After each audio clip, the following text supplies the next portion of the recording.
Sahabat Fresh Juice, saya Yofi dan Natasha. Sesaat lagi kita akan mendengarkan Fresh Juice. Kamis, 15 Januari 2026 bersama Christian Aditya dari Tangerang. Selamat mendengarkan.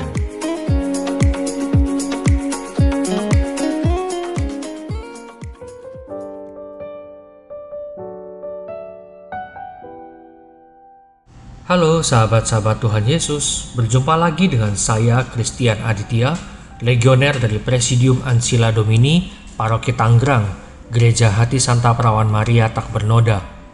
Allah Bapa memberkati kita semua dengan iman akan Yesus Kristus dan mencurahkan damai sejahtera, sukacita, kesehatan, dan kesejahteraan. Pada hari ini saya bersyukur karena saya dipercaya kembali membawakan renungan audio Daily Fresh Juice. Dan sumber inspirasi renungan hari ini adalah dari bacaan Injil hari ini, yaitu Injil Markus bab 1 ayat 40 sampai dengan 45. Inilah Injil suci Yesus Kristus menurut Markus. Dimuliakanlah Tuhan. Seorang yang sakit kusta datang kepada Yesus dan sambil berlutut di hadapannya, ia memohon bantuannya, katanya, "Kalau engkau mau, engkau dapat mentahirkan aku." Maka tergeraklah hatinya oleh belas kasihan, lalu ia mengulurkan tangannya, menjamah orang itu dan berkata kepadanya, "Aku mau, jadilah engkau tahir." Seketika itu juga lenyaplah penyakit kusta orang itu, dan ia menjadi tahir. Segera ia menyuruh orang itu pergi dengan peringatan keras, "Ingatlah, janganlah engkau memberitahukan apa-apa tentang hal ini kepada siapapun, tetapi pergilah, perlihatkanlah dirimu kepada imam dan persembahkanlah untuk pentahiranmu persembahan yang diperintahkan oleh Musa sebagai bukti bagi mereka." Tetapi orang itu pergi memberitakan peristiwa itu dan menyebarkannya kemana-mana, sehingga Yesus tidak dapat lagi terang-terangan masuk ke dalam kota. Ia tinggal di luar di tempat-tempat yang sepi, namun orang terus juga datang kepadanya dari segala penjuru. Demikianlah Injil Tuhan, terpujilah Kristus.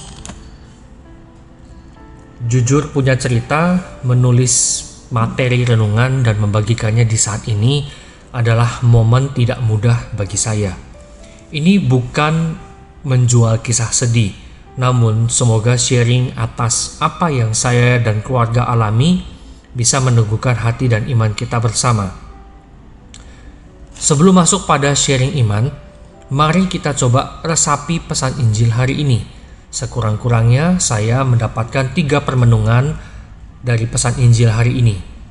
Yang pertama, saat mempunyai pergulatan atau pergumulan hidup, langkah pertama dan yang paling utama kita sebagai umat Katolik dan pengikut Yesus adalah kita perlu lakukan datang dan merendahkan diri kita di hadapan Yesus.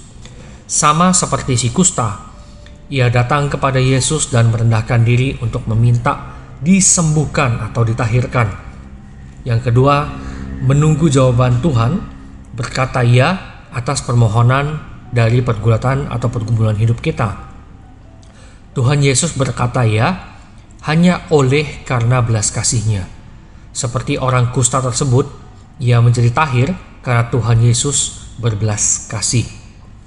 Dan ketiga, seyogyanya setelah kita mendapatkan belas kasih Tuhan, kita menjadi saksinya dan melakukan apa yang perlu untuk mencapai kesaksian itu disiarkan secara benar, tetapi bukan dalam konteks puber rohani. Si kusta tersebut telah menjadi tahir, dia kegirangan sampai-sampai lupa atau mungkin bisa dibilang tidak melakukan apa yang diperlukan untuk pentahirannya. Dia malah bercerita di dalam kota sangat gembira, dan saya melihat ini dia mengalami sesuatu puber rohani dalam pewartaan yang berlebihan dan tidak melakukan apa yang Tuhan Yesus minta padanya sebagai bentuk pentahirannya. Saya ingin sekali menggarisbawahi perihal puber rohani ini. Tak jarang dari kita setelah mendapatkan pengabulan doa, kita cenderung ingin menyiarkannya sampai ke ujung dunia. Tapi dalam banyak hal, kita mewartakan disertai puber rohani. Contoh puber rohani ini saya umpamakan misalnya kita mendapatkan kesembuhan dari perantaraan seseorang yang memang sudah tersohor mempunyai mukjizat penyembuhan. Saat kita mendapatkan mukjizat atas harapan kesembuhan kita, biasanya kita berubah menjadi pewarta yang ingin menceritakan kuasa Tuhan lewat kerja sosok tersebut. Saat jatuhnya oversharing, malah kita mengubah fokus pewartaan kita menjadi mengagumi sosok tersebut ketimbang kuasa Tuhan Yesus. Atau saat kita mendapatkan mukjizat dan kita lihat orang yang kelihatannya senasib dengan kita, belum mendapatkan apa yang dia doakan, lantas tiba-tiba kita berubah menjadi si paling penasehat, si paling bijaksana. Lantas kita merasa paling benar dan kita berpotensi berkata, mungkin kamu kurang berserah pada Tuhan, mungkin kamu kurang effort sama Tuhan, mungkin kamu belum berpuasa ya, dan sebagainya. Yang tanpa sadar kita menjadi si paling mukjizat. Kita berlaku seolah-olah Tuhan sayang sama kita tapi nggak sama dia. Yang juga kita lupakan adalah karena perilaku kita seperti itu, senang berlebihan dan oversharing, kita berpotensi membuat pihak lain mempunyai pandangan dan prasangka kepada Tuhan Yesus. Inilah yang dimaksud Tuhan tidak dapat terang-terangan masuk ke dalam kota tersebut. Itulah yang terjadi pada si kusta yang oversharing di kota tersebut, yang mengakibatkan Tuhan Yesus susah masuk kota dan menjalankan misinya yang sebenarnya adalah menyebarkan kabar sukacita.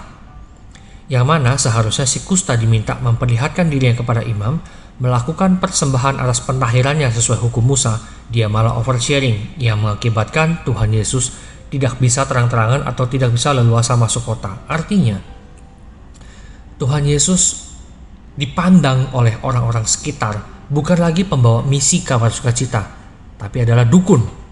Dan itu bertentangan dengan apa yang Tuhan ingin lakukan dan Tuhan punya misi di dunia. Menarik kisah si kusta dalam Injil hari ini. Kalau coba kita merenungkan dari POV yang berbeda. Mari kita merenungkan seandainya guys, bagaimana ya kalau si kusta sudah datang kepada Tuhan Yesus dan yang didapatinya bukan kesembuhan penyakitnya. Karena kesembuhan yang atas kustanya itu kan yang diekspektasikan, ya kan ya, pengen disembuhkan. Coba kita bayangkan, mungkin dia marah, mungkin dia menjadi gak percaya, mungkin jadi menganggap Tuhan gak ada, mungkin jadi frustrasi, atau mungkin jadi menganggap Tuhan itu bukan siapa-siapa. Itu juga yang sebenarnya sedang saya dan keluarga alami saat ini. Pergumulan demi pergumulan sepertinya datang gak ada henti. Ada fase di masa dulu ketika kami berdoa seolah-olah pertolongan duniawi cepat dijawab. Seolah-olah solusi langsung ada di depan mata. Namun berbeda dengan sekarang. Seperti untayan doa ini terhenti di depan pintu, tangisan kami seperti tak terjawab, dan harapan menghilang cepat. Seperti si kusta, dengan penuh iman kami sudah datang kepada Tuhan Yesus, kami sudah kerahkan segala usaha dari sumber-sumber semua circle yang kami punya. Kami juga merendahkan diri, doa gak putus, melakukan novena yang dibilang anti gagal pun juga dilakukan demi terjawabnya permohonan. Singkat cerita, kami sudah berlaku seperti si kusta dengan sangat rendah hati, dengan sangat menaruh harapan kepada Tuhan. Dengan kondisi Tuhan, aku sudah angkat tangan, please turun tangan selesaikan masalah kami. Tapi kami juga belum tahir. Saat kami cerita ke sejumlah orang yang kami anggap bisa menjadi pendengar yang baik, kami malah mendapatkan judgement. Persis seperti perlakuan teman Ayub yang sok menasehati Ayub dan mulai mengasumsikan Ayub tuh jangan-jangan dikutuk sama Tuhan, dosanya kegedean, ya kan? Dan jujur, saat kami dalam kondisi seperti itu yang kami alami, bahwa bisa jadi apa yang diomongin oleh orang ini benar. Tapi lama-lama kami tahu bahwa bisikan itu adalah bisikan dari si jahat. Dan jujur, saya ingin cerita ya, bahwa hanya melalui cerita, bukan hanya ya, maksudnya pada saat kami memilih untuk bercerita dengan Om Sandi dan Tante Erna, mereka berdua juga adalah pewarta renungan audio Daily Fresh Juice yang adalah orang tua pernikahan saya dan Shirley. Kami merasa didengarkan. Baru di titik itu kami merasa didengarkan, dibantu secara pemikiran, dan didoakan tanpa mendapatkan judgement ini dan itu. Jujur, kondisinya kami sampai pada saat iman kami seperti Santo Thomas, yang mana kami ingin melihat dulu baru percaya. Guys, percayalah, saya membuat renungan ini gak mudah. Benar-benar bingung apa yang mau saya tulis. Seandainya mukjizat itu udah terjadi, rasanya enak mewartakan melalui audio Daily Fresh Juice. Tapi ternyata ada satu lagu yang menampar saya. Judulnya Walau Gunung Tak Berpindah. Liriknya bagus banget dan mengubah cara pandang saya akan pergumulan yang kami alami saat ini. Saya pun mencoba menempatkan diri sebagai si kusta di era modern. Saat kata Tuhan, iman sebesar biji sesawi dapat memindahkan gunung, tapi gunung gak berpindah, bagaimana reaksiku? Bagaimana imanku? Dan dari lagu itu, Tuhan Yesus mencoba menegur saya dengan kalimat-kalimat dalam penggalan lirik yang indah sekali dalam refleksi kami saat ini. Bunyinya kurang lebih seperti ini. Ini saya ambil referennya. Walaupun gunung itu tak berpindah, tetap percaya Kau yang punya kuasa. Sekalipun ku dalam lembah kelam, tak mengapa, asal Kau di sampingku. Walaupun masalahku masih ada, tetap percaya rencanamu terindah. Pribadimu takkan pernah berubah. Iman yang aku pegang padamu Tuhan yang setia. Sehingga saya mulai tersadar bahwa mungkin pengabulan doa yang kami nantikan, pelepasan atas pergulatan hidup pergumulan masih membutuhkan waktu. Tapi Tuhan Yesus tidak pernah berhenti menyertai. Jiwaku bisa saja bertanya, masihkah ada harapan? Tapi imanku pun berkata, Tuhan yang pegang kuasa. Jadi kalau pentahiran lahiriaku belum datang, artinya hati dan imankulah yang sedang ditahirkan, agar nanti saat ku terima pentahiran lahiriah itu, aku tidak menjadi puber rohani yang menyesatkan, tapi aku mampu menyimpan segala perkara dalam hati seperti Maria, mewartakan seperti Paulus, agar kemuliaannya sungguh-sungguh dihidupi. Sekarang marilah kita berdoa. Dalam nama Bapa dan Putra dan Roh Kudus. Amin. Bapa, dalam nama Yesus kami bersyukur atas bacaan Injil yang kami dengar dan kami baca pada hari ini. Mungkin ada sebagian dari kami yang saat ini belum menerima pentahiran kami seperti apa yang kami dengar dan kami baca hari ini, si kusta yang ditahirkan. Tapi kami percaya bahwa mungkin saat ini hati kami yang ditahirkan dulu sebelum pentahiran lahiriah itu kami terima. Ampuni kami, Bapa, jika kami mempertanyakan kuasa-Mu. Ajarilah kami menyerap sabda Yesus kepada Thomas waktu itu, berbahagialah mereka yang tidak melihat namun percaya.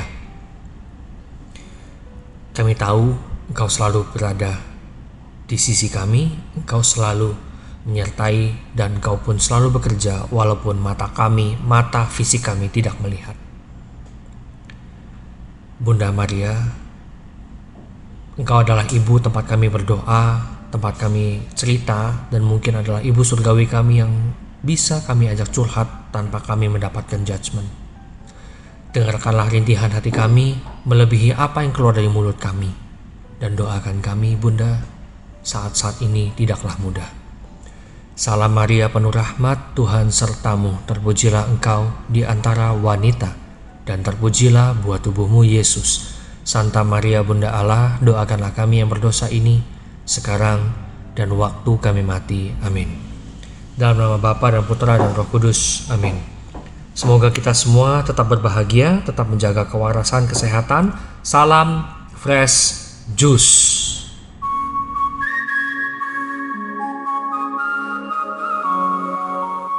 Sahabat Fresh Juice, kita baru saja mendengarkan Fresh Juice. Kamis, 15 Januari 2026. Terima kasih kepada Christian Aditya untuk renungannya hari ini. Sampai berjumpa kembali dalam Fresh Juice edisi selanjutnya. Salam Fresh Juice. Juice.